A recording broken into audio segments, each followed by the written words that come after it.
Hello, friend! Welcome back to another video with your man, Gentleman. And today, I'm excited because it's the first week of March and I have new content for the channel. And this is the first time I'm gonna do, sort of interviews with my close friends. And the first week, I had a conversation with my childhood friend Joel last week.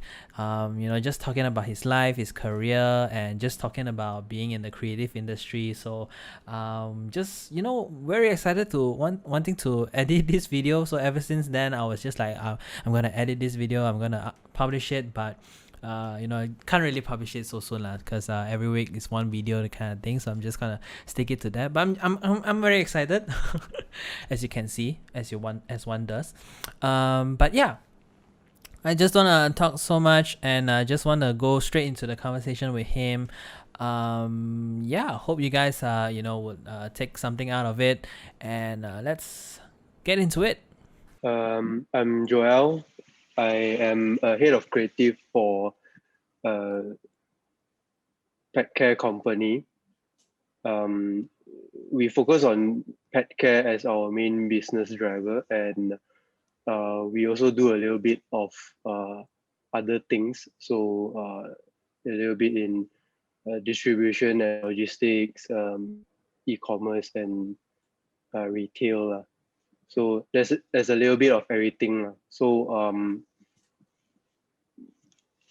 yeah, that's what I do for a living. So maybe I'll talk a bit more on the pet care industry that I'm mainly focused in. So we we are brand owners for a few brands. So that is our main core business lah. So we have a few brands under us that we have founded. So it's Pro Balance, Pro Diet, which is more of a commercial range, and we also have the more premium range for cat and dog food as well. So it's under the name of Delicious and Simple. So yeah, these are the main brands that we own for the pet care division. Yeah. Okay, so in terms of like head of creative, what do you usually do on a day-to-day basis? For my day-to-day basis, we range in a lot of we do a range of different things lah. So because my company does a lot of different things, we actually uh, we actually service about 23 companies now. So Wow. in my team, so we handle different things. Yeah. Okay, and So in in a in an average day, I would say uh, most of our time would be done for branding purposes. So we are we are constantly doing things for just to get our brand out and um, just to how do you say that get our brand out there lah. mm. Yeah. So like So in your team, like how many of you, and is it like you have to oversee all like the 23 brands, or and on a day to day, like it's always ongoing in terms of the branding that you have to do for each brand, or how is it like? yeah. So for for day-to-day basis, of course, this other companies that is under our group, we we don't have constant jobs from some of them. So they would brief us. Let's say they need some creative work here and there. They will brief us to work on something as simple as a catalog to something as big as a pet shop cover, pet shop branding, those sort of things to uh, probably banners in KK Mart, those kind of things. Mm. yeah. So um, I would say 1/3 of our time spent is mostly in e-commerce, since right now we are in this era where retail is no longer a very um, sustainable option for a business lah. So we move a lot of our things online. I think just some of the notable brands that we work for, we help support in terms of creative work is of course our own brands. So we do our own e-commerce brand stores on Shopee, Lazada, those kind of places. And we also service Coleman. Uh, Sometimes we also service Tefal, these kind of brands. Um, yeah, one of the bigger ones for us is also Sony. So yeah, we run one of their shops now. So uh, we do a lot of creative work for the Shopee store, especially. Yeah. And actually, how can tell us a little bit about your career, also like in terms of before this, how you came to become head of creative, and Mhm. before this, where were you, and maybe talk a little bit about what you studied first, and whether is it like how was your career path before this lah? Mm-mm-mm. Um, Going way back, I would say during my teenage years uh, in high school, I always had this dream to be a cook, a chef one day. So I think starting, I would say like when I'm 12 or 13, uh, I actually got my dad to send me to his friend's restaurant to you know uh, do some back kitchen work, just to get a feel of it. So Right. yeah, after doing that, I felt that okay, this is a nice skill to have, but I don't see myself doing it for a career in my life. So I think another part where my dad also spotted my interest in was in this creative line lah. So I would say 1/3 of my family is my extended family is also in this creative line. So yeah, I can see where the genes are coming from. So yeah, so seeing all this like especially my mom doing all those creative work in the context of being in a kindergarten, uh, getting kids to do artwork and stuff. So that was kind of the base where I started doing creative work, just helping out in the kindergarten. So um, I guess that's where I started having a little bit more interest in this line of work lah. So going through the later years of high school, I think I did a lot of at that time it was quite a popular thing. I did a lot of graffiti stuff. So just randomly drawing things, and yeah, that's where I really uh, decided that okay, maybe I will be in this field lah, right? Yeah.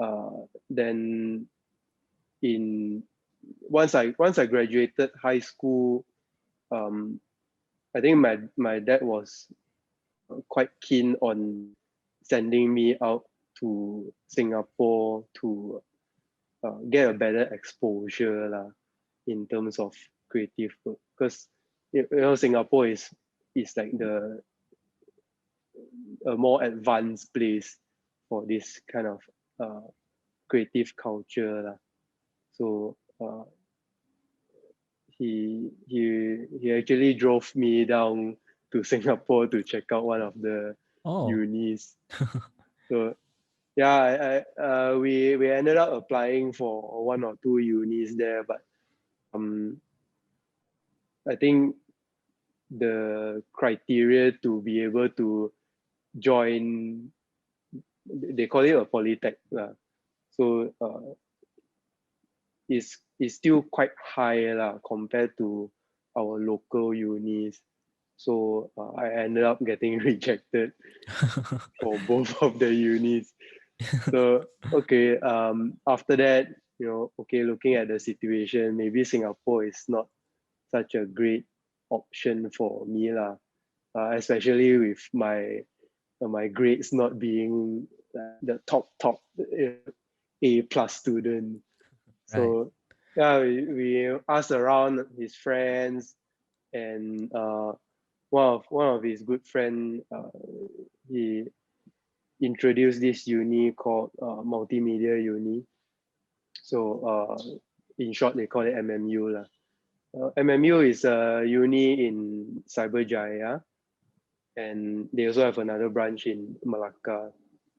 They do other things over there, more towards law and engineering. So uh, I gave it a shot and applied to this uni in Cyberjaya, and I ended up getting it quite quickly lah. So yeah, I was quite surprised. Suddenly I'm enrolled in this uni, and I'm still like chilling here. Like, oh my god, what's happening? So it was quite a sudden thing. It was so sudden that we didn't even know when was the uh, what's that thing? Registration, is it? No, after you register, you have to do some Orientation. yes, orientation. Okay.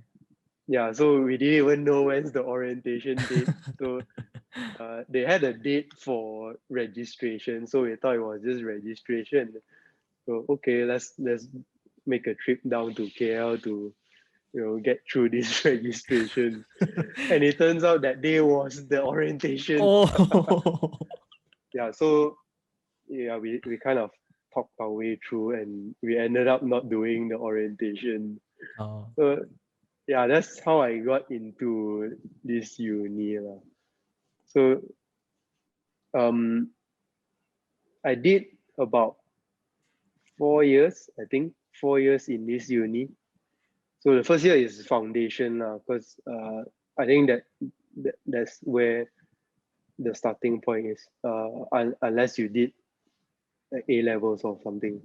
So I did a 1 year foundation on creative, but that 1 year was mostly just fooling around. It's It's more like more choosing your subjects, right? Like, yeah, it's more of learning the basics and foundations of it. So more of the groundwork lah. Like you general learn how knowledge to of a draw certain first, topic. Yeah. art history, all those kind of things. Pretty basic lah, I would say. It's not super in depth. So after the first year, uh, we had the choice to kind of choose what major we want to major in. So uh, at first, I signed up for this industrial design major, because they pitch it in a way it's like, oh, you get to create products, design cars and stuff, uh, down to little things like electronic toothbrushes, those kind of things.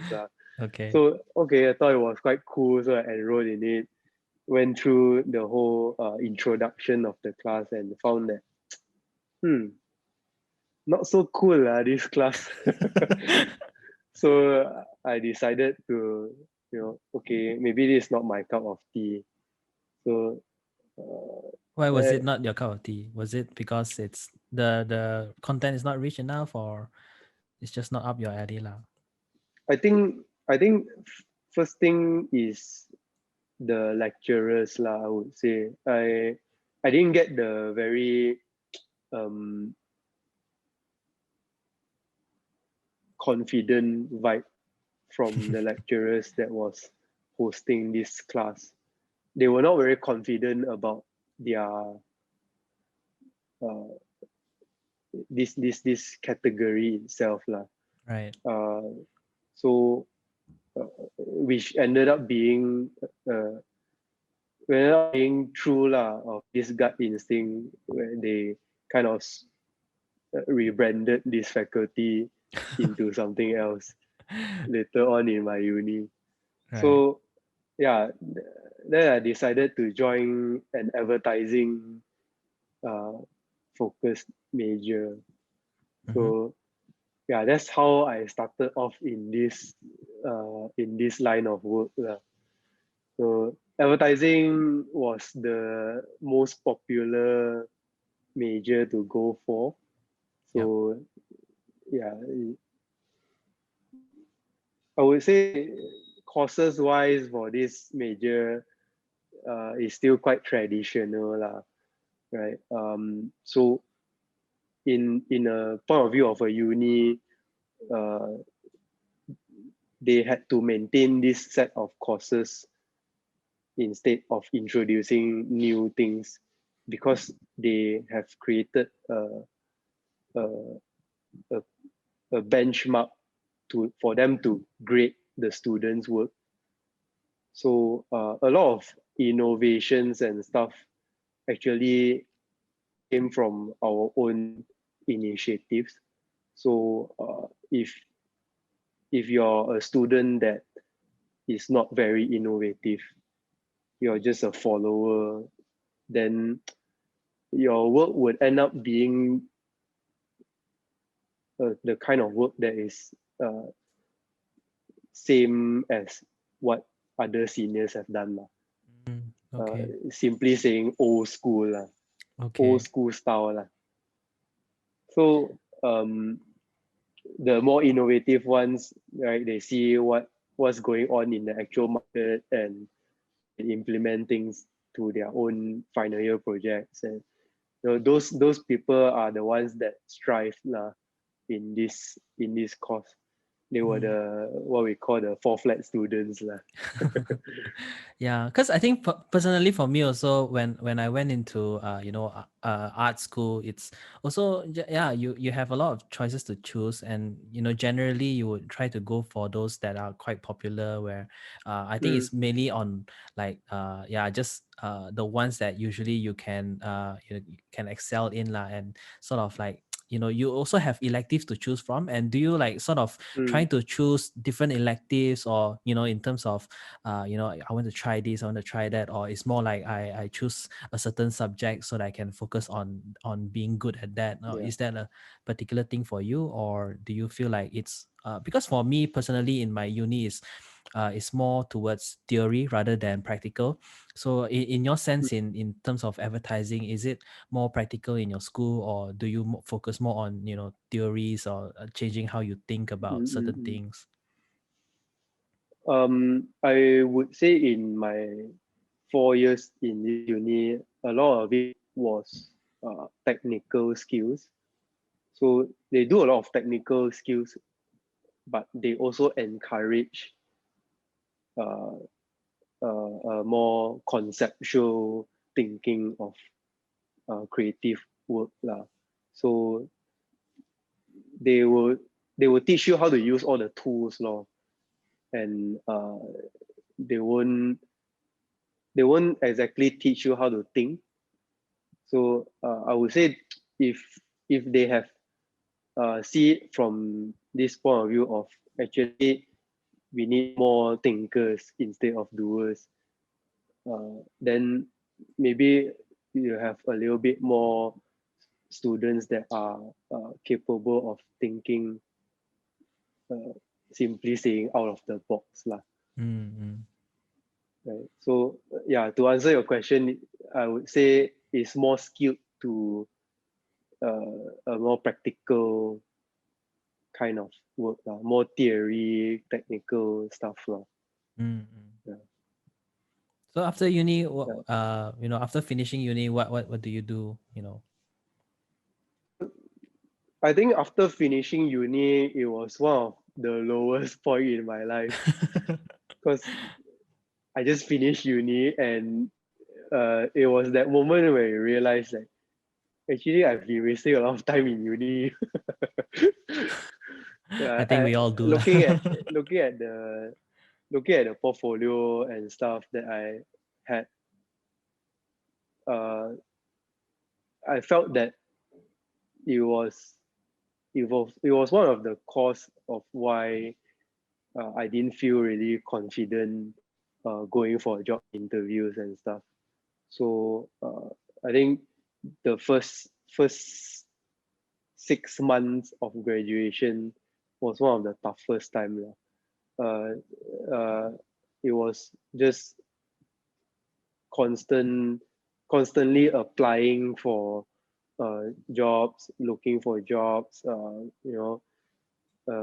Maybe I'm not joining an advertising company. Maybe I'm joining an app company or production company. So it's just exploring what are my options out there lah. And uh, even interviews were quite tough because I have not been exposed to all these things, so it's still quite new lah. And uh, there was still until today I still remember some of the interviews that I went to because it was so intense that I felt like um wow, I really need to back up with my work in order to get a better job lah. Mm. So yeah, towards the end of the 6 month, uh, I got I got a contact from Grace. Uh, Our mutual Grace friend. is Yeah. yeah our mutual friend. So she introduced me to this company. Is a advertising startup company that's from Singapore. So they wanted to uh, have another HQ, more of a they want to move their HQ down to KL lah. So they started a company here, and I just went for interviews lah. So it was it was quite a fun interview lah. I would say they made me feel very comfortable and relaxed compared to the previous interviews that I went Right. to. Right. So it was very casual. Like the the co-founders were all wearing shorts and flip flops to interview. So yeah, I get the vibe. This company is quite fun. It's not like super serious, Mm-hmm. right? So went for 2 interviews, and by the third interview, I was actually traveling back and forth, Ipoh KL for the interview. So I thought, okay, maybe by the third interview, I should be getting an offer already lah. Because third one's the charm, right? Right. Right. So yeah, went for the third interview, and uh, true enough, they didn't want to offer me a full time position, Mm-hmm. but instead they offered me an internship.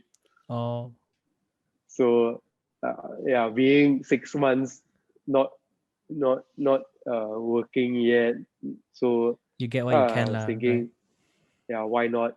It seems like a very fun company, and I thought maybe I could actually show them lah. Like actually, I can with just a bit of guidance, and uh, I can actually you know show my worth lah. So they decided to offer me an internship, and I just took it lah. So uh, I after I accepted the whole offer and sent back the forms and stuff, so I broke it to my parents that, oh, I actually got a job and I'm starting next week. So they asked a little bit more about the job. Oh, what job was it? So yeah, I told them, oh, actually it's an internship, Yeah. and then they are only paying me $1,000. How was their Yeah, reaction? so yeah, my dad was more okay with it because it's just for him is like it's more of a okay, this is a stepping stone for you to move up. uh, the family is not waiting for you to put food on the table. So yeah, just take the job and see what happens next lah. Mm. But I think mom was a little bit more uh, concerned and It's like, worried. ayo, 1,000 bucks only, ayo. Yeah, actually my mom from what my dad has told me, my mom actually cried Oh, knowing about this news that how my son I raised my son so hard, and this is what people are only offering for my son. Am I that bad? There's a lot of self worries doubt lah, self-doubts. happening. That did I Mm. do anything wrong? But it's more of a, I would say it's more of a stepping stone lah. Mm. Right? It doesn't really matter what. Of course, money still is a big role to play, but Mm-hmm. I think for first job, getting more exposure and stuff is money is least of the problem lah. I think for that stage. Right. Of course, I'm fortunate enough to not be worrying about not having enough money to eat and stuff. Right. So yeah, very very fortunate. Did you So yeah, actually did you ever like consider doing internship during your uni days, and does that come into play, like, maybe during the break you can took up some, internship during that time? yeah, there was one part where uh, I didn't actually see far enough. So what I mean is that I have long breaks in my uni, which I could have used to get more working experience. Just even though it's a very short break, it is usually 3 weeks. 3 weeks is still a very long time lah. And instead of getting getting more experience in this field that I want to work in, I ended up just playing video games. So of course, in my uni we have one semester where we only work on internships. So I actually joined an advertising agency, and yeah, uh, I work on a cigarette brand lah. Mm. So I think yeah, getting that kind of exposure was very eye opening for me. So yeah, that was my first internship experience. Mm. So uh, yeah, so after that, I tried applying to that same company, but I didn't get it lah. Okay. Uh, yeah, they But were they were not looking for a junior level at that time. So mm. yeah, But I guess in terms of uni, they don't really prepare you for like interviews and whatnot, one, right? They just like sort of give you a placement as part of their subjects for you to maybe learn from there. But after uni, they just let you go free and just find a job on your own, right? They never like sort of like prepare you step by step, like, yeah. okay, I give you like maybe these are options, or maybe interview skills and whatnot. They did they like provide you that sort of like preparation? Mm, not exactly lah. So a lot of things were self-initiated. So I think some of the better students, they would uh, get contacts from their lecturers, ask them how they can improve their resume, their CV and stuff. So yeah, I would say they got a they got a better book compared to what I had lah. So uh, of course with a better book you get hired faster lah. Mm. So yeah, so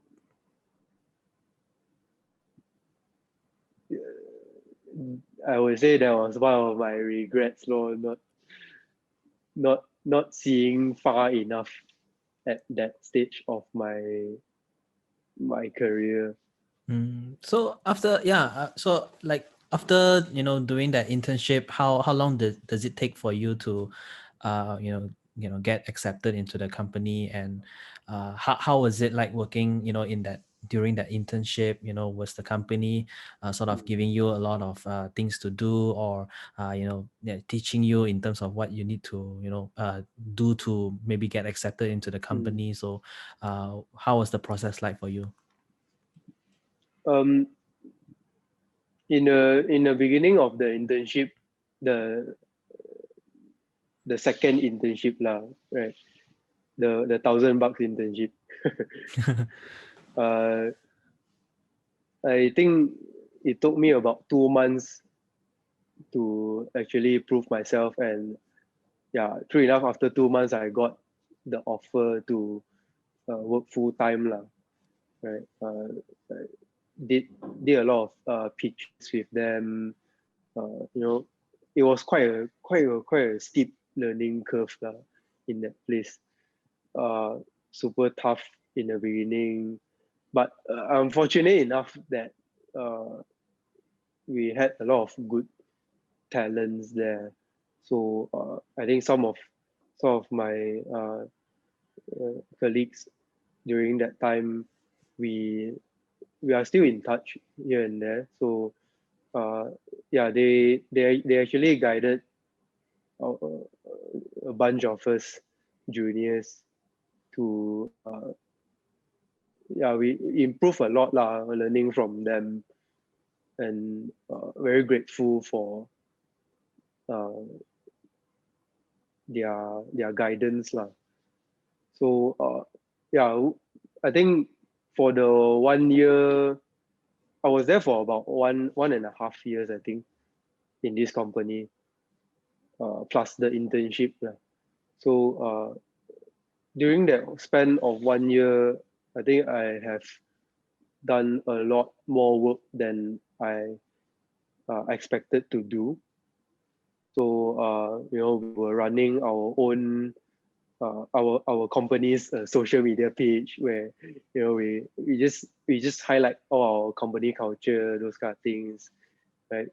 Uh, because being a startup, a lot of things that we have to do it by ourselves.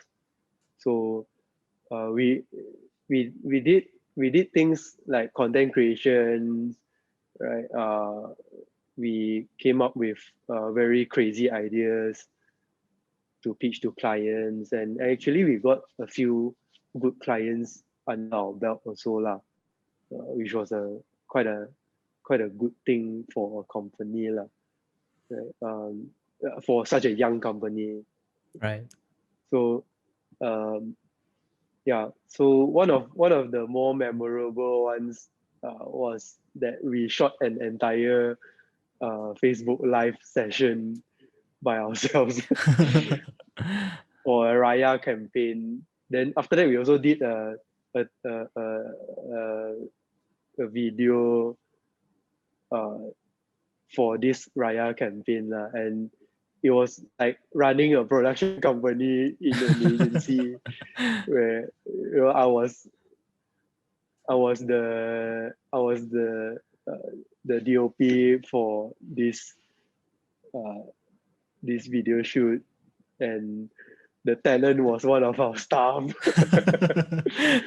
So yeah, it's just quite an adventure lah. We even booked an Airbnb to shoot this video, Right. and because we only booked one day, we had the moment we got the keys, we started shooting. So very crazy that night itself. So yeah, those were the fun times lah. The company was a very, very fun place, especially for a fresh graduate coming out. We had a lot of we emphasize a lot more on the culture lah in that company. But unfortunately, the company had to close down, I think after a year or so in operation, mostly because of funding lah. Right. So yeah, they were creating their own online agency lah, somewhat like that. So yeah, it's more of they call it ad tech lah. So it started off as an ad tech company, and I think the funding got pulled because some of the milestones were not hit, so the investors pulled out and this and that. So we continued being an agency for a while, but it's just not sustainable lah for a very long time. So yeah, they decided to shut it down, and yeah, everybody parted ways, no. So yeah, the fun days were over. All right. Then So what happened after that? so we were also quite fortunate that some of our our some of the people in our company were very well connected. So our creative director was good friends with this ECD in an advertising agency. So yeah, they were looking to start a digital department, and so happened we have a full team there. So yeah, so they kind of bought over the whole team, lock, stock, barrel, everybody Wow. go over. So yeah, I ended up joining a real advertising agency. Not a startup lah, but the one that's Yeah. already in the industry for long. So yeah, I ended up joining this company called Naga. So yeah, Naga has been around for a very, very long time, and they are very known for their storytelling and stuff lah. So yeah, I ended up joining there for about almost 2 years. So yeah, it was another stage of a big learning curve lah over there. Being in such a starting off my career in such a I would say cool startup, cool and young startup, joining a more established advertising agency was quite a culture shock lah. It was so shocking that we just didn't know what to do, and everybody was a little bit lost lah when we first joined. Right. Okay, what's happening, guys? Everybody was still getting a hang of it lah, which is natural. So because you don't really I think know like who you're reporting to, and how is the team like because it's very different, right, from the company to company.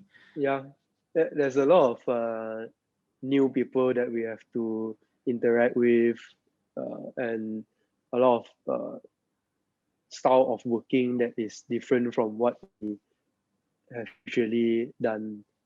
So yeah, the culture shock was quite big lah. Yeah, so I think during my time in this advertising agency, it wasn't a very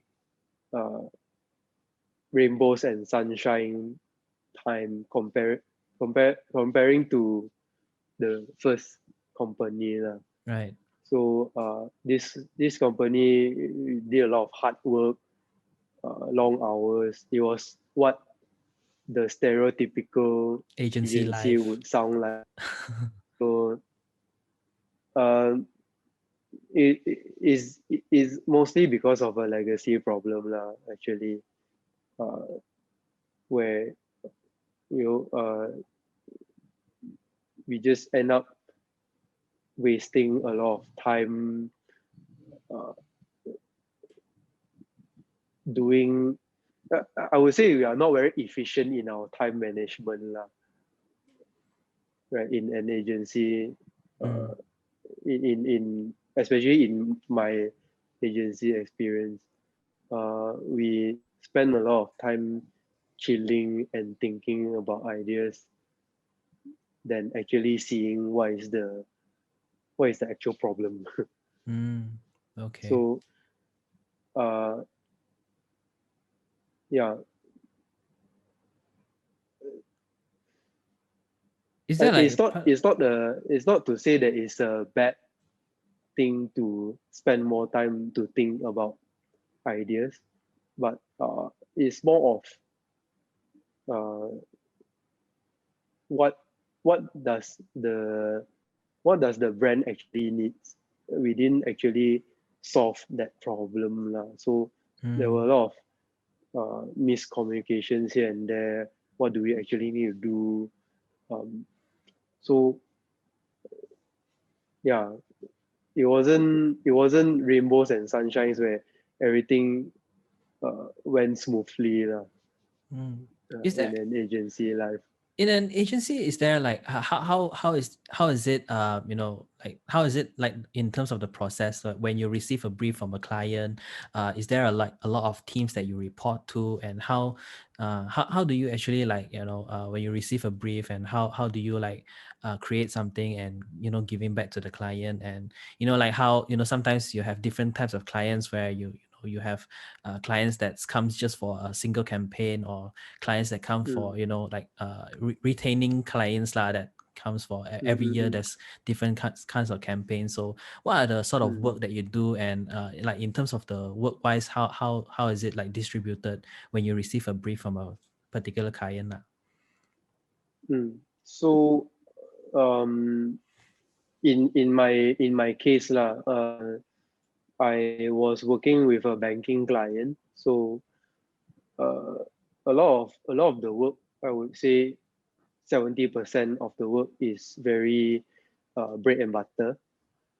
So the remaining ones are the one where we can actually do a bit more fun things lah. Mm, So uh, I think the clients would, because we are under a retainer, so throughout the year we will always have we will constantly have briefs coming in lah.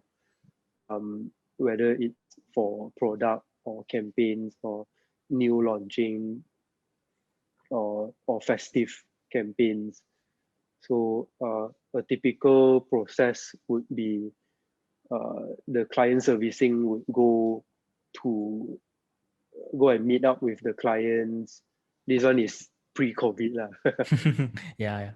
So meet up with clients and discuss what are the details that they are looking to, what are the objectives they are looking to achieve, what are the details of the campaign. Then after that, uh, they will write up a brief, and uh, the brief would be sent back to the client for an approval, right? Yeah, just to make sure that okay, these are what you need. So after that, after the approval whole thing, then they will pass it to the project management. So project management would then assign. They would discuss with the creative director of the department, and uh, after that they will discuss who to assign to lah. So project management would have an overview of what are all our current jobs and stuff. So yeah, they can discuss with the creative directors to better allocate skill sets and uh, manpower to cater to very specific jobs lah. Mm. Yeah, because everyone in the team has different pros and cons. Everybody is good at different things. So some campaigns are better suited for new designers, juniors. Some campaigns are more serious, where it requires someone of better experience and skill set. Mm. So from there, as a designer, you'll be assigned the job lor, to do this. Then they will start to have a briefing where they'll tell you what is this job about, just to give you a bit of context and background of what the client wants, what have we done before, what our competitors are doing, this and that. Then we will start coming up with ideas. So we will have brainstorm sessions where we discuss ideas and what is our creative direction for this.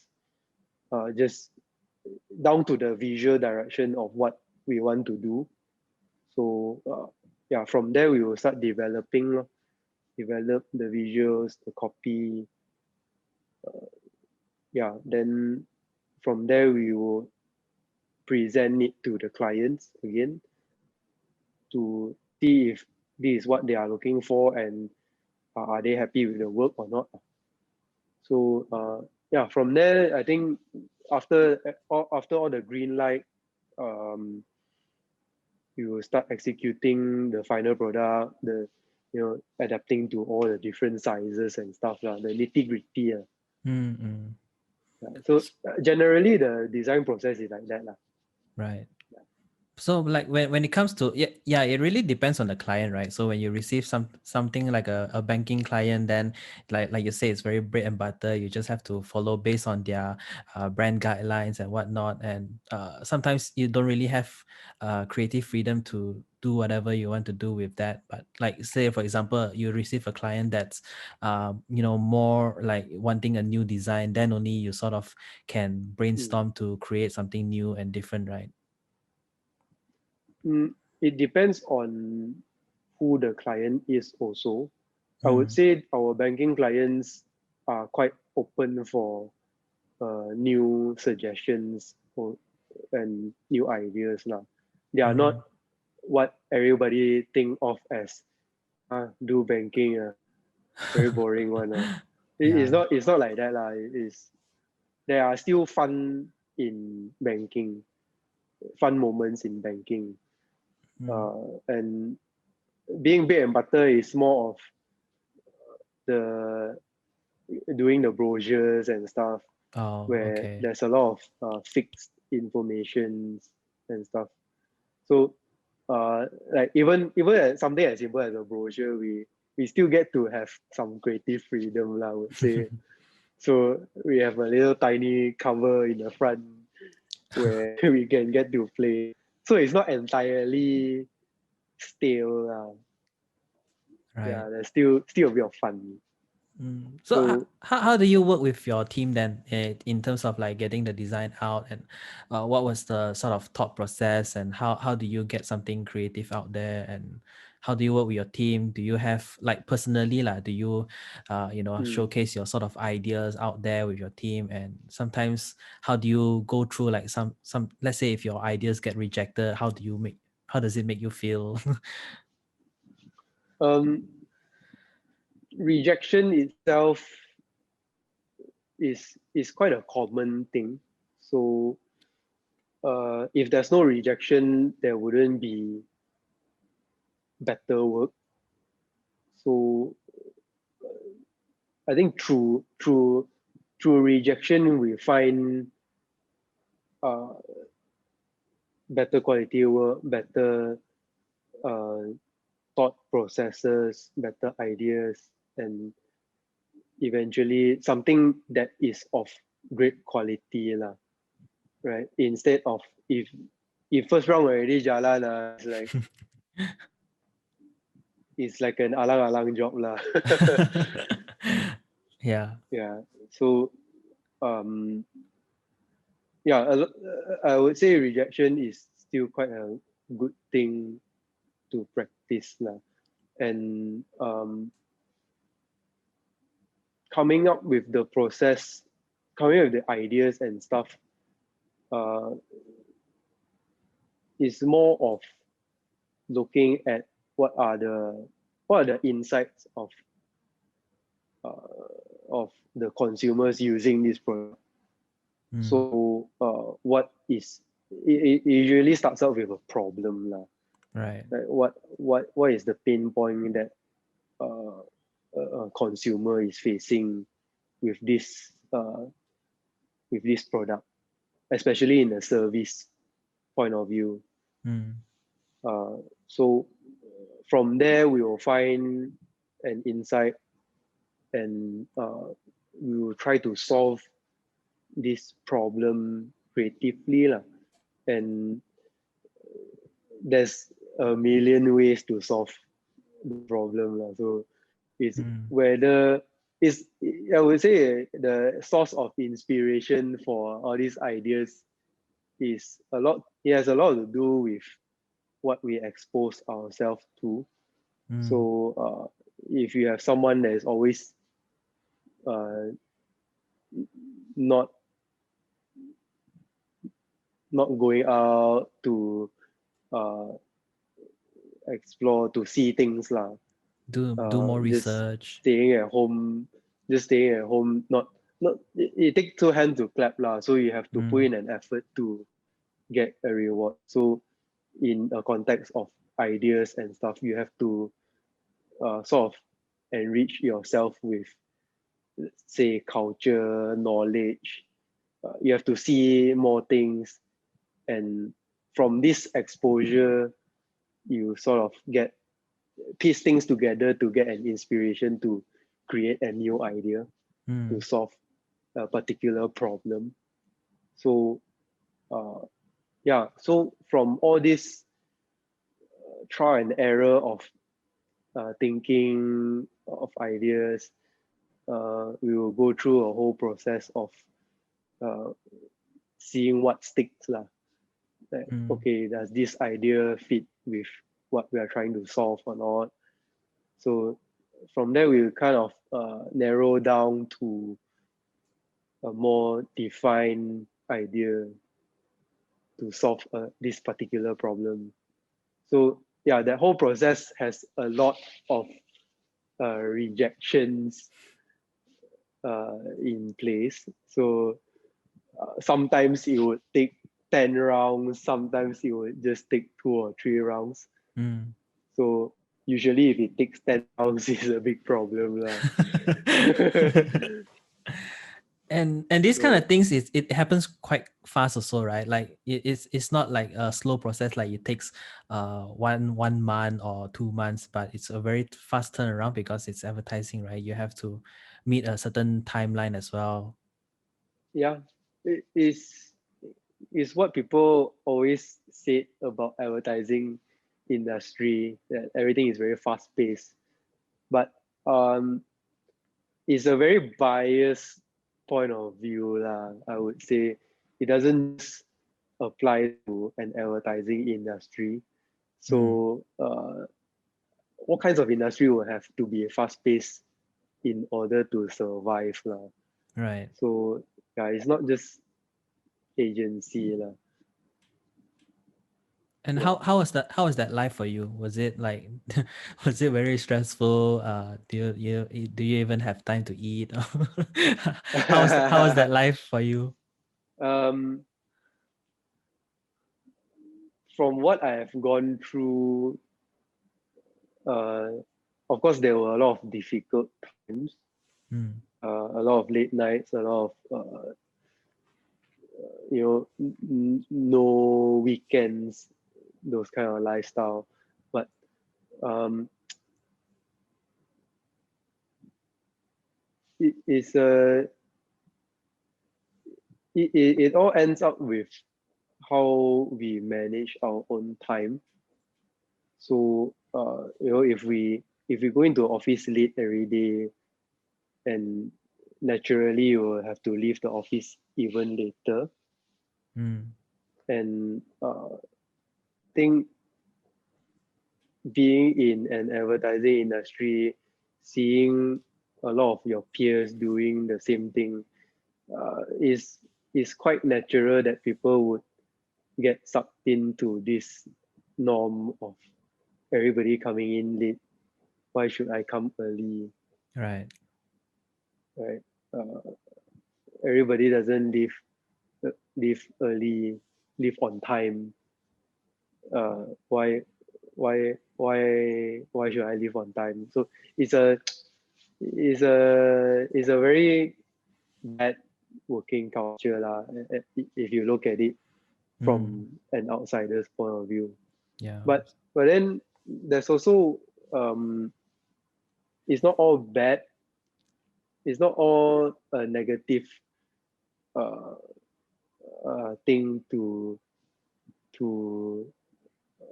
to say about this situation lah, right? Maybe is sometimes maybe because people prefer working at night, right? They have more inspiration at night. So it really depends on people lah.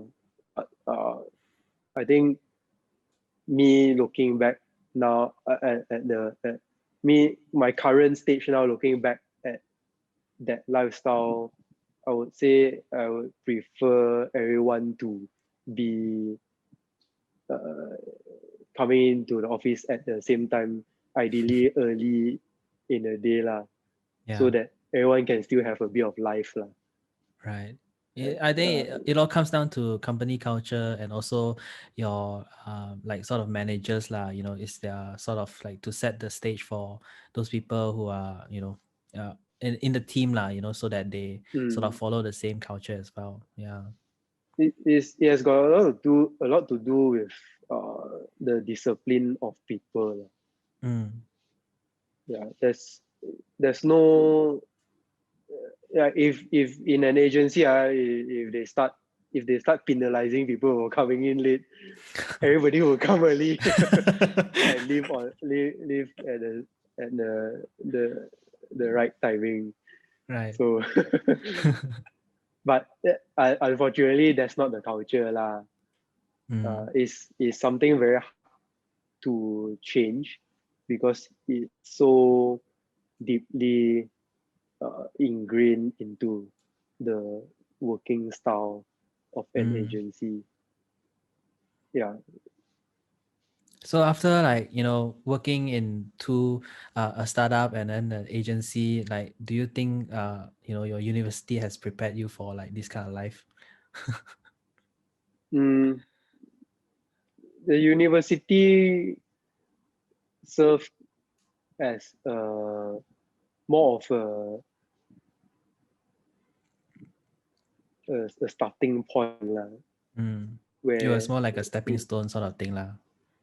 yeah, it helped you learn the skills you need to survive lah.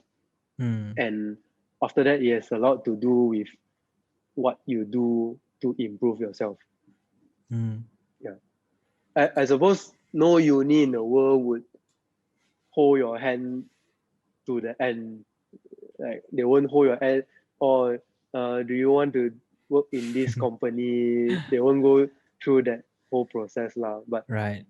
uh, I would say a uni's role in this someone's career is to furnish them with all the necessary uh, uh, tools and skill sets for them to see what they do about it. Lor.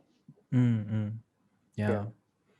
And so yeah, after agency, what leads you to your current job, and what did Hmm. you do after that? When I decided to leave uh, the agency life, I I wanted to uh I was very tired lah back when I was in agency. I felt like I have not I have not done anything to develop myself.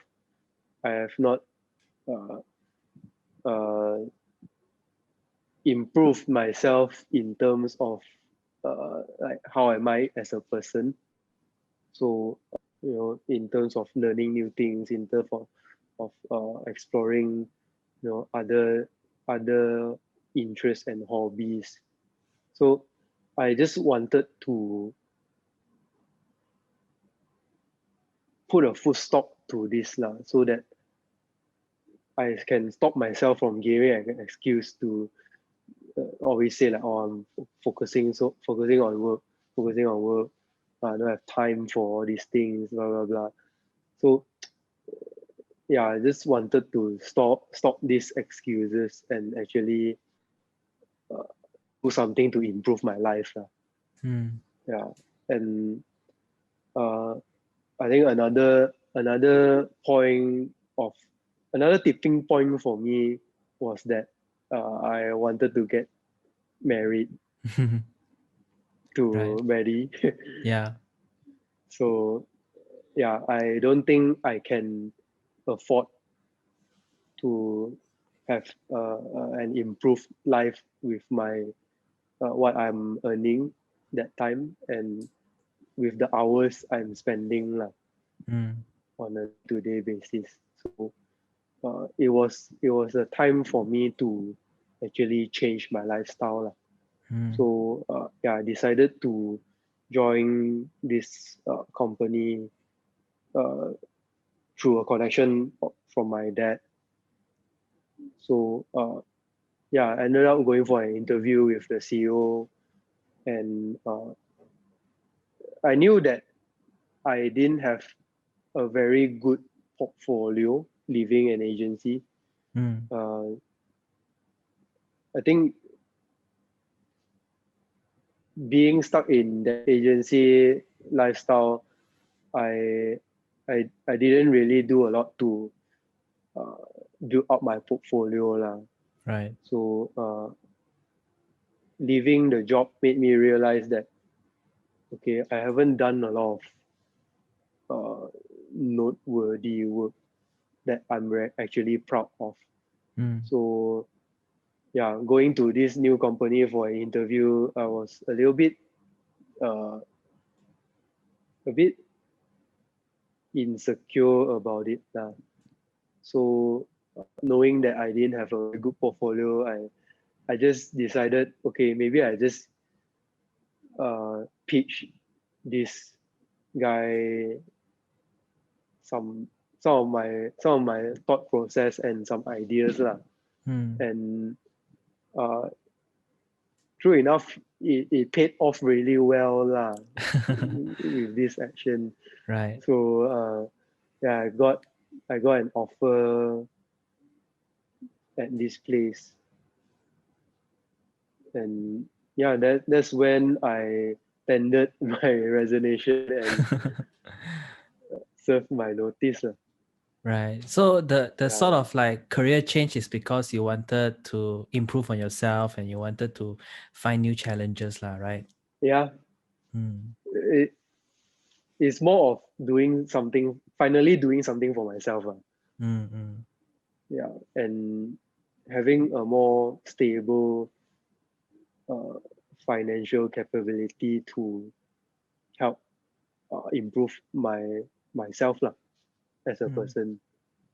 And do you think Yeah. like connection is sort of like quite important in this sense? Because like, you know, from your career, it's like, you know, from your first job to your second job, it was because of Mm, connection, and then now, you know, changing from agency to your current job right now is also through connection. Do you think like connection in the creative industry is quite important lah? And for you yourself, do you think, you know, based on your experience lah?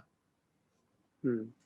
Um, I don't think it's a very shameful thing to rely on connections to land new jobs. Mm.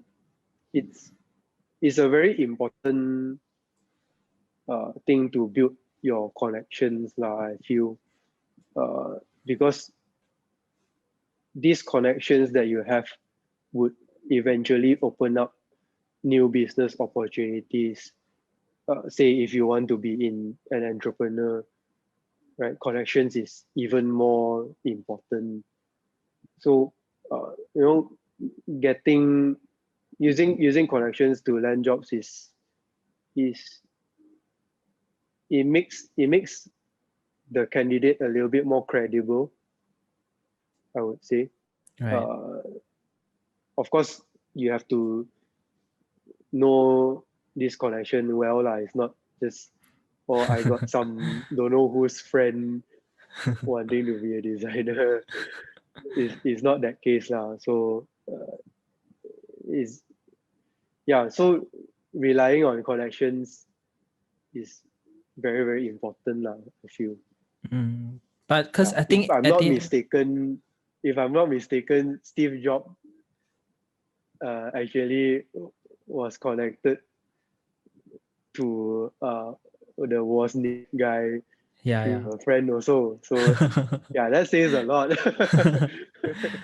Yeah. But I Yeah. think at the end of the day, it's also it's just a factor lah. But I think at the end of the day, also it comes down to the person as well. Like for you, Yeah. using a pitch to land a job, also it's like it comes down to that person, whether are they like wanting to better themselves, whether they are they Mm. have the drive or the interest to do something about themselves. Like you say, also it's a person can only get better by doing more research, getting themselves more knowledge of in terms of creative input. Also they have to like go out there to see the world, that kind of thing. So yeah, I think that's quite important lah. So in your current job, like right now as a head of creative, how do you reach there? Like when you first joined, was it head of creative already, or like you have to take a few months to get to that Mm. stage? When I first joined my current company, I already joined as a head of creative. Mm. Um,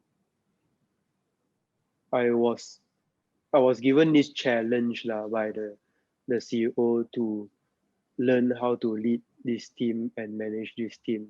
Mm. Uh, it was because this team didn't have a team lead for since day one lah. So he wanted someone to uh, manage this department so that he himself can have a bit more free time, so he doesn't have to look at a social media post. Right, So because yeah, he's you the can't expect CEO, a right? CEO to. So yeah, so his vision of expanding this whole uh, expanding the whole team lah, in general, marketing as well as design team.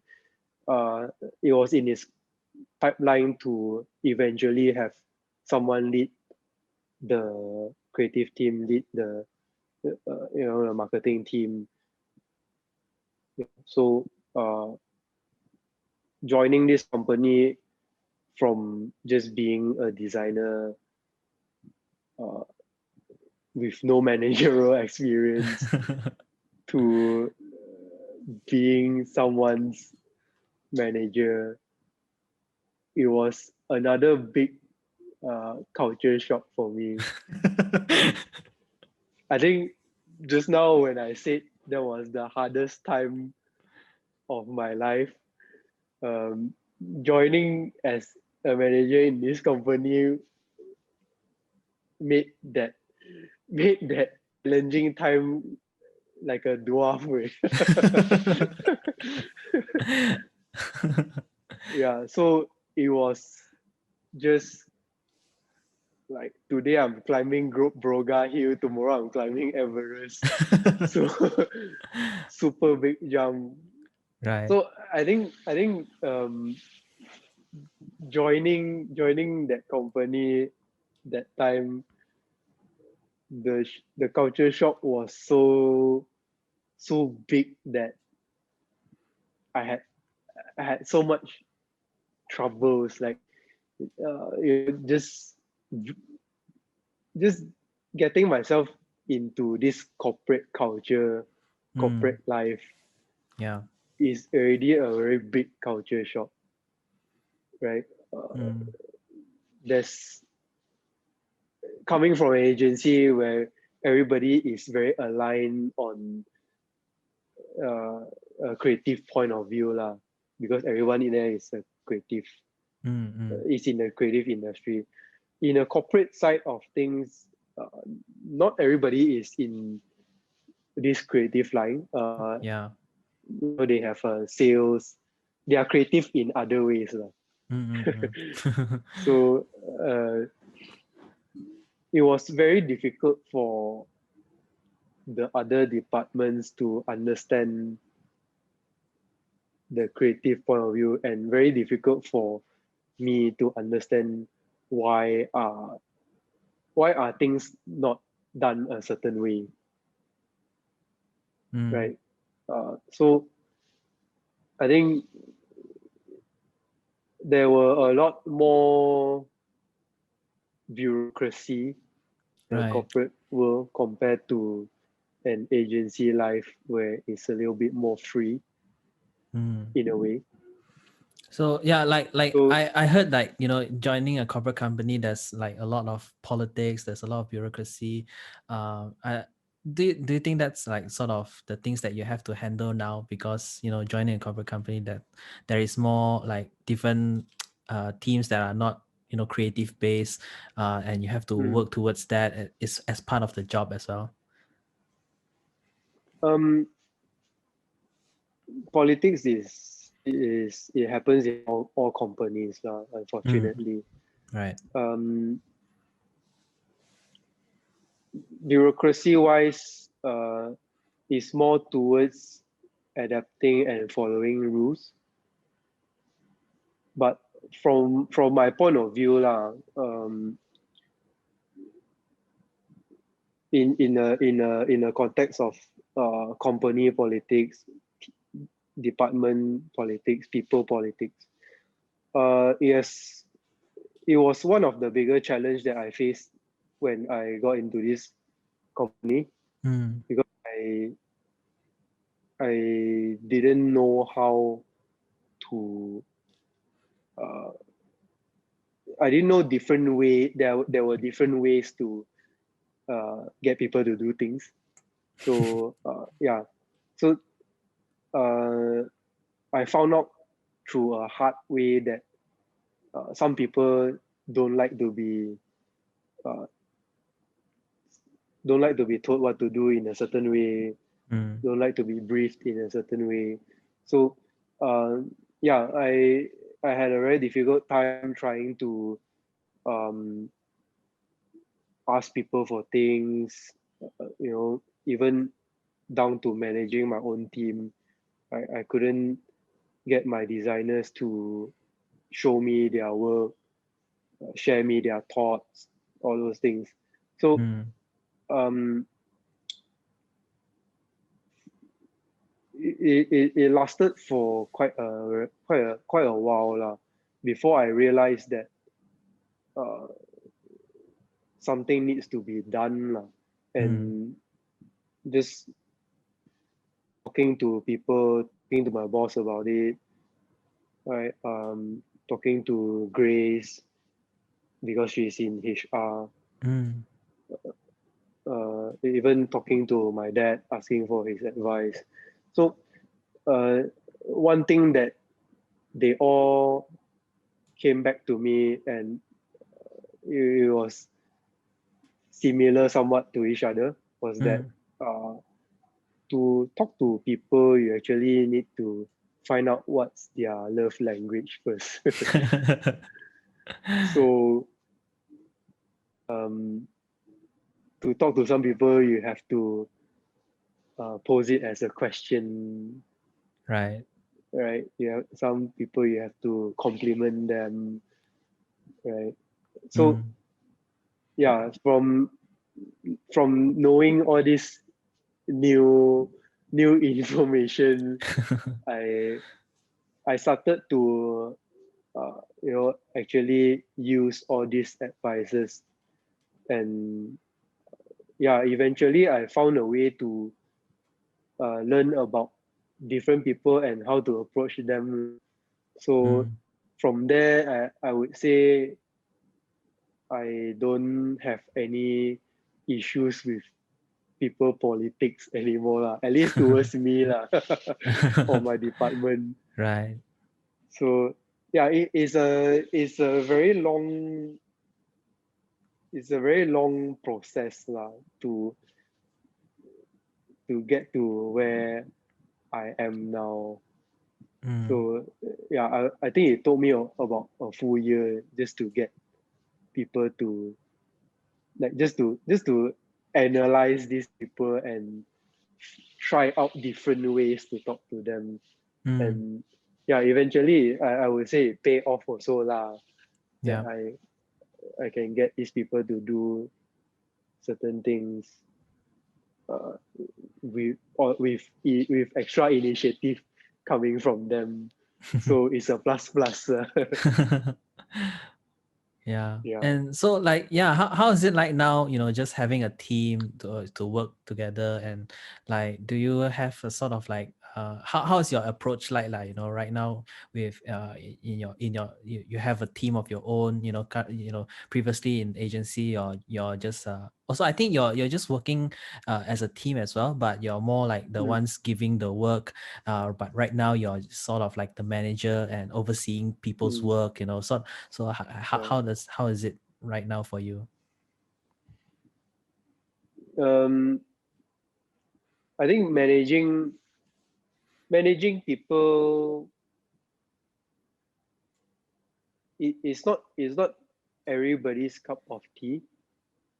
It's a it's a very difficult thing to do on top of the day-to-day task. Mm, But eventually things would get easier with practice and experience. So I think starting off as a manager, like I said previously, knowing the language, it is one of the things that is essential to uh, managing people. mm, And um, aside from just knowing how to talk to these people, uh, you also have to be very uh, clear and direct direct these people to the correct path. mm, There's a lot to do with showing them this is the direction that we are going to, and do you understand or not? Those kind of things, lah, mm, mm, right? Mm, Aside from that, is more of managing timeline, those kind of things, which is a standard for any managerial role, lah. mm, So in terms of uh, how I manage my team, I give my team a lot of free will to to explore their to explore their what they want to do creatively lah, for let's say a poster, just as an example. So I will give them the creative freedom to explore, but they cannot be straying too far away lah. So for me, my role is to create a boundary where you can explore, and uh, guiding through with the process lah. So more of feedback of how you can improve this in terms of, in a design perspective, a layout of an artwork, right? Colors, when it's accurate or not, all those kind of things lah. So um, unfortunately, there will also be times where uh, things need to be done a certain way, a very, very specific way. And yeah, there are times where you need to force something through lah, which of course, when you have to force something through, people might not like it a lot. So there will be a tension here and there lah, which is fine. It's part and parcel of the industry lah, where see whether you take it as a rejection or feedback lah, end of the day. Right. So yeah, the ideal goal is to position all these things as a feedback instead of a rejection, I would say. Yeah, then maybe people would take it a little bit lighter instead of feeling that, oh, why is my manager always picking on me, all those kind of things. It's a very natural feeling lah, for someone to feel like their head is constantly rejecting their things because they want to pick on me. It depends on people also lah. Not everybody can take rejection very well. So yeah, again, is the love language. Like how do you? Of course, the first few times there will be tension lah. So after that, you can try, Different method. or this person doesn't like to be said that, oh, this one not nice lah, right? So yeah, it's just trying out different ways of saying things, just so that they can feel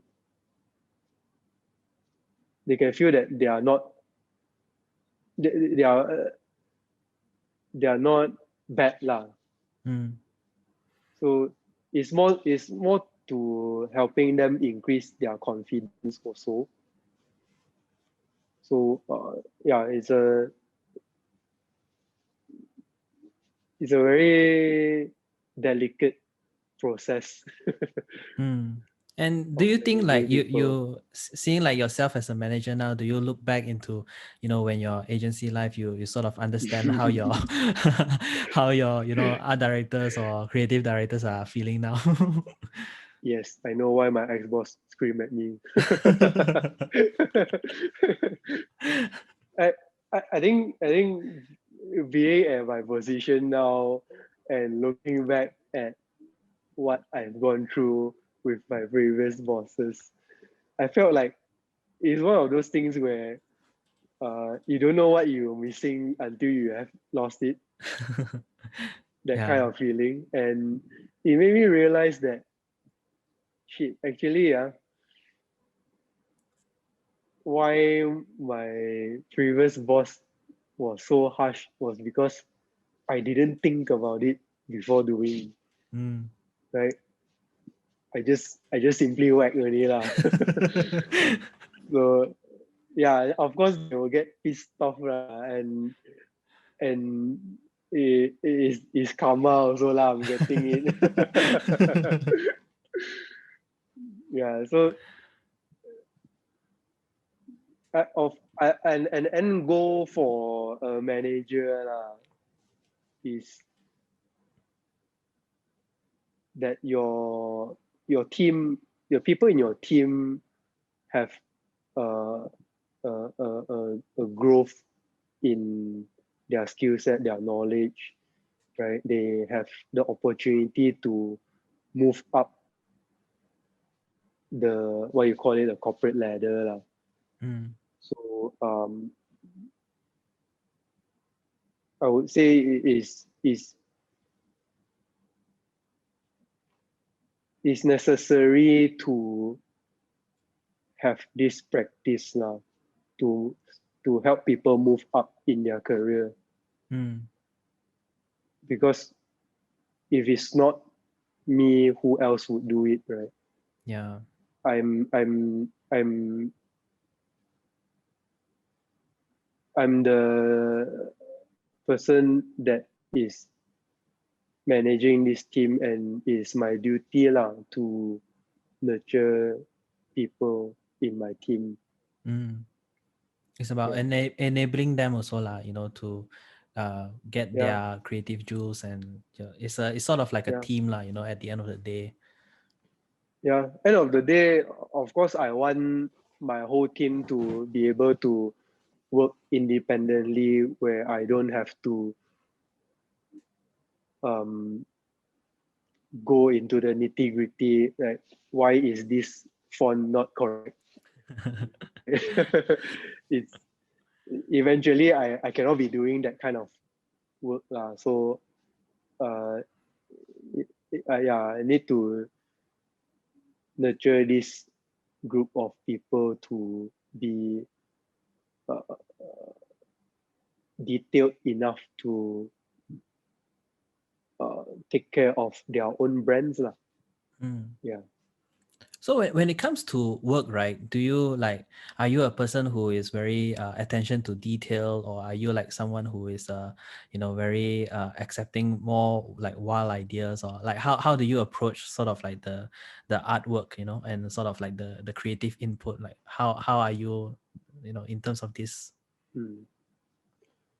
Well, attention to detail is given, so I am expected to have attention to detail, because who else would have the attention to detail if it's not me, right?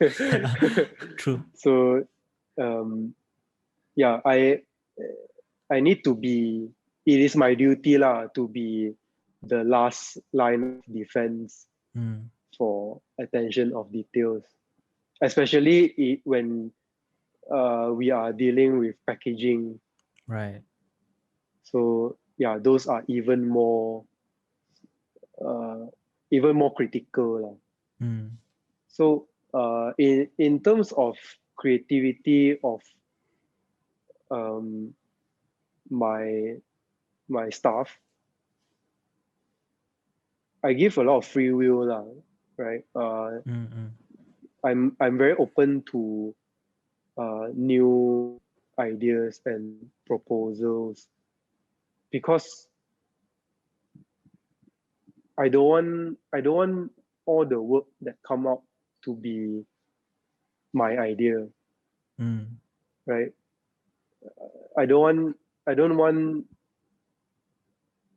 the work to be this is Joel's work, it's not my work.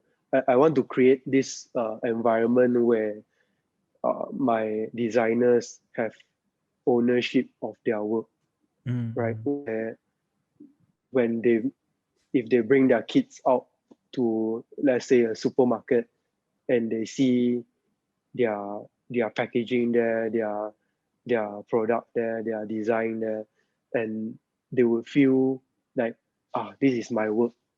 Right. They are proud to show that, I'm the creator of this design, right? Yeah. So that's the culture and environment I want to build lah for my team lah. Yeah. So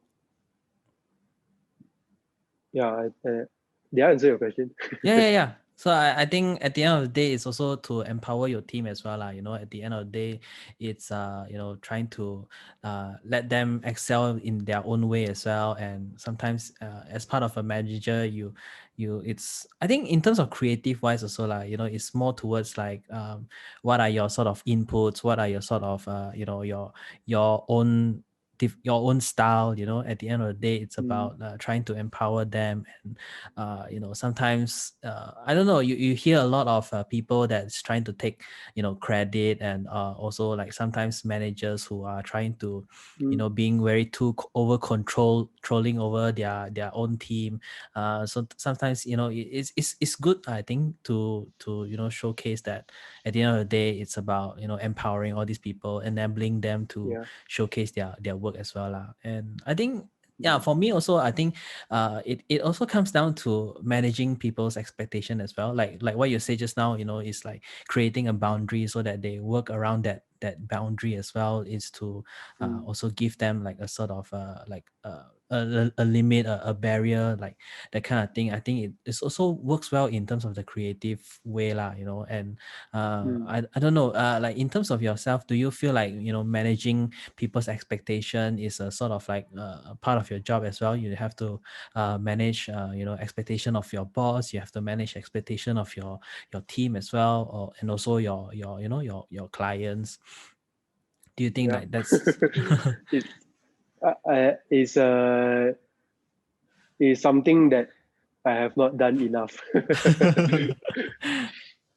um, I think managing expectation is is is very important, especially with our other divisions coming in to ask for um, very tight timeline work. mm, So, uh, of course, in the nature of business, everything needs to be fast. And because we have so many other companies to cater to, mm, um, we have to prioritize now what is important and what is not important. So, with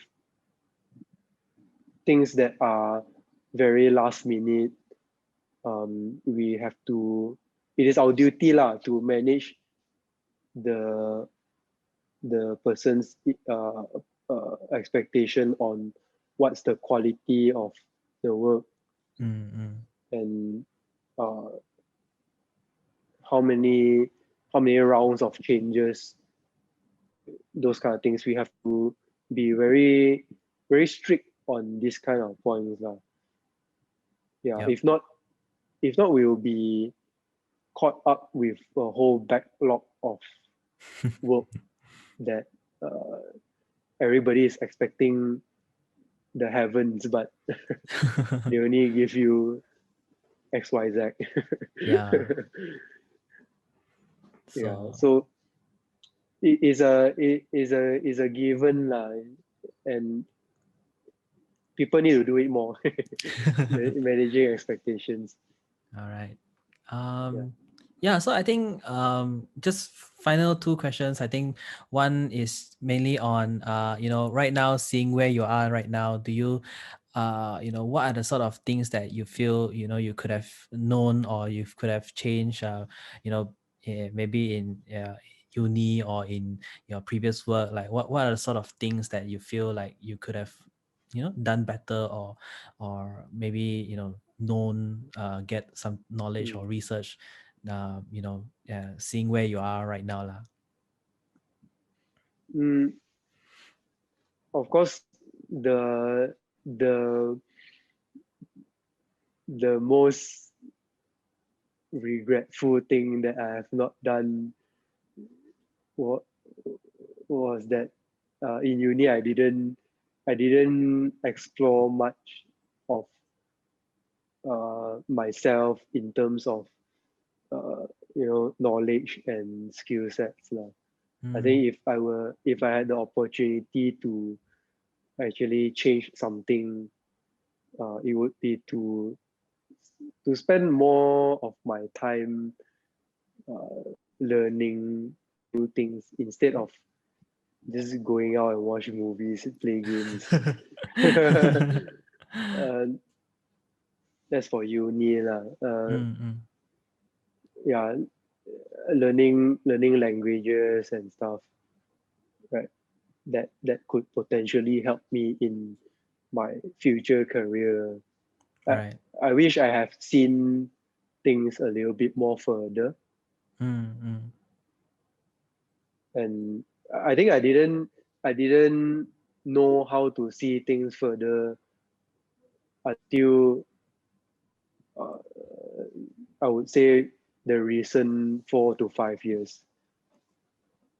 Like I've always seen things in a very short-term perspective, Right. and it just made me realize that actually I need to plan a bit more long-term, have more, build my own foundations a little bit more. Mm. Yeah. For my career, if I were to change anything, I think I would have put a bit more effort and initiative to work on things that would have gotten me more uh, credible work and recognizable work lah. Mm. Uh, just for a better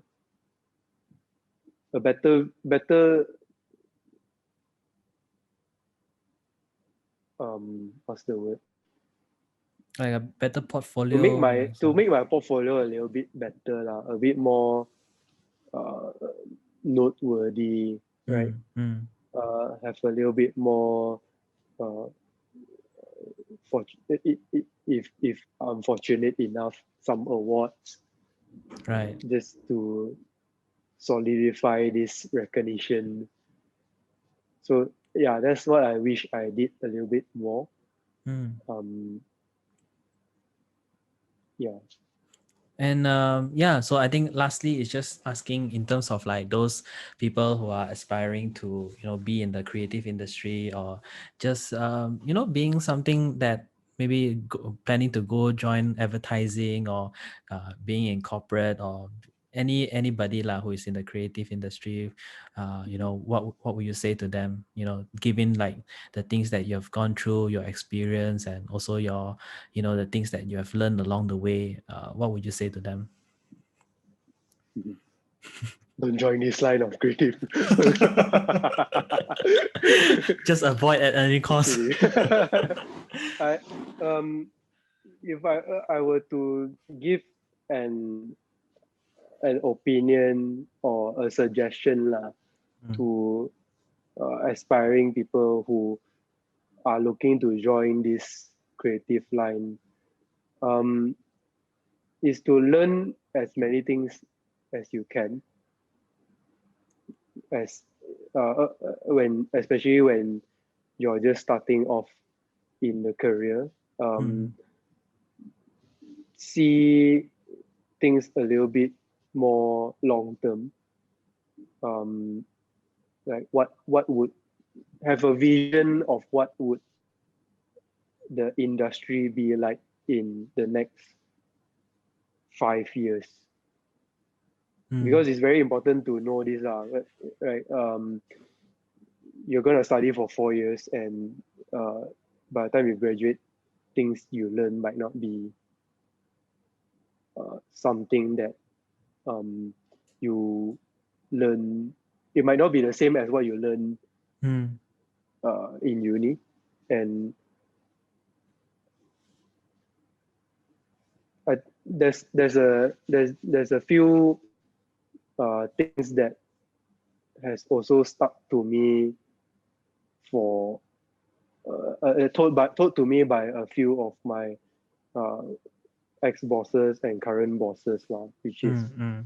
um, first thing is you if you if you if you didn't plan your work, if you didn't plan your career, or uh, this applies to also in a career, or and also down to the work lah, the nitty Mm. gritty work. Right. So yeah, if you don't plan your work, right, if you fail to plan, you plan to fail. Mm. right? That is something very, very important. So do all the groundwork before you start executing, because once you start executing, you wouldn't have time to think about new things that you have missed, right? Yeah. And another one is from my ex-boss. Um, he told me this during the time when I didn't know what to do in my career in an agency. Mm. So I just told him that I didn't know how to think, ironically. So he he told me that, in this industry, um, people that know how to create and design things,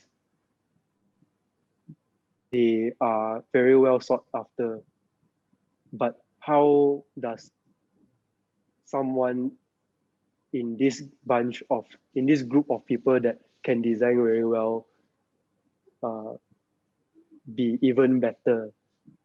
And one thing is through the way we think. Mm. So our thinking is something that people sought after a lot more in the later parts of the career. Mm. So yeah, of course, to to move up the corporate ladder or whichever ladder you're climbing up, uh, your your critical thinking especially is very important, Mm. right? You have to think about what what is it, why am I doing this, and how am I going to do this. So it's always good to question the subject, basically. Yeah. Yeah, you got to question it to find out whether this is going to work or not. Mm. It, yeah, it's a lot of um, there's a term for it. uh, is a